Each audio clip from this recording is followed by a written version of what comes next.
So the big question is, why is it that Dillian Whyte lodged such tiny sanctioning fees? I believe in his last bout against, was his last two Povetkin, or has he had an interim? I forget.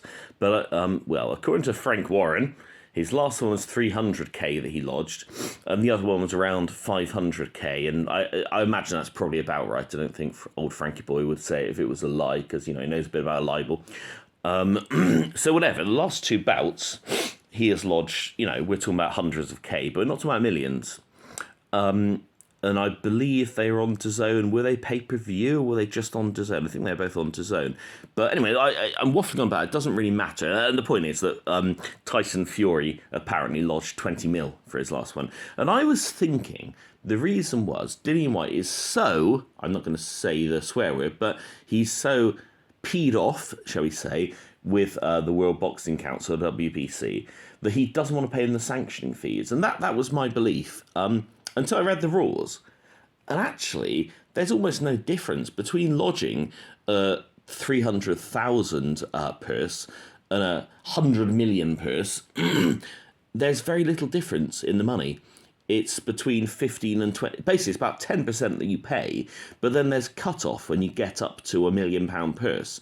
Anything over £1 million, you just pay 10%. And so if Whyte earned millions, and if he earns 500k, from what I can read from the rules, and believe me, they're lengthy, it's 42 pages of this rubbish, and basically all it says is, the WCBC will do this unless our council decides differently. So the rules are deliberately written so that they can be broken. It's quite interesting. It's worth a read on their website.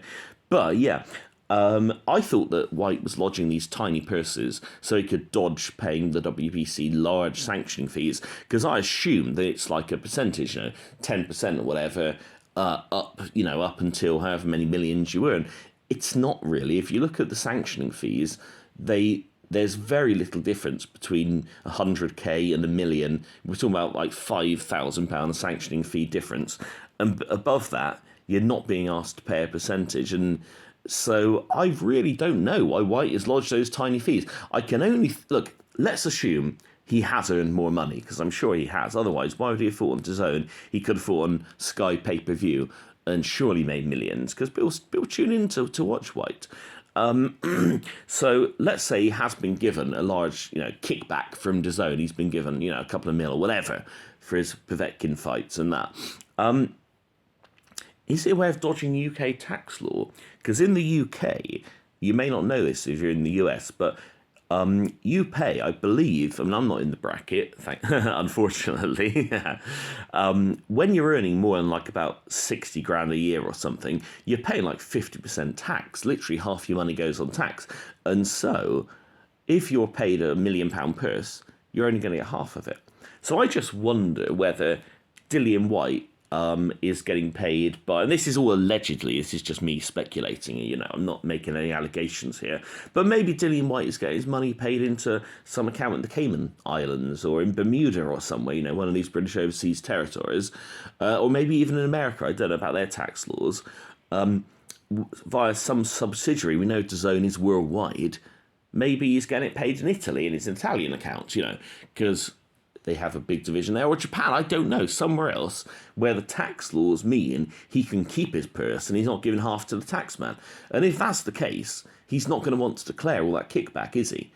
Because there's going to be a discrepancy with Her Majesty's Revenue and Customs. And so that is my speculation, because obviously he's getting more than those purses he declared. He's getting it somewhere. And I thought, as I say, he was dodging WBC sanctioning fees, but that doesn't really make sense when I've looked at their rules, because really it's not a lot of money, their sanctioning fees. So I imagine it's dodging the tax man. He's probably getting paid in some foreign account. Maybe he's got plans to retire to, the Cayman Islands, Bermuda, or somewhere. Or even if he's not, he can go over there, fill his bags with money every 6 months, when he's retired. And I imagine it's something like that.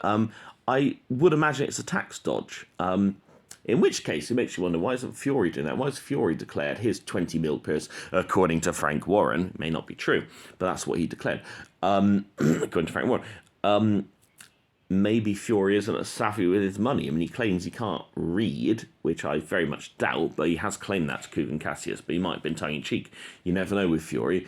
But Dillian Whyte strikes me as somebody, he's obviously a road man, got experience with, shall we say, making transactions in the street. I reckon he's hiding his money somewhere, and, this is why he's not declaring the purses.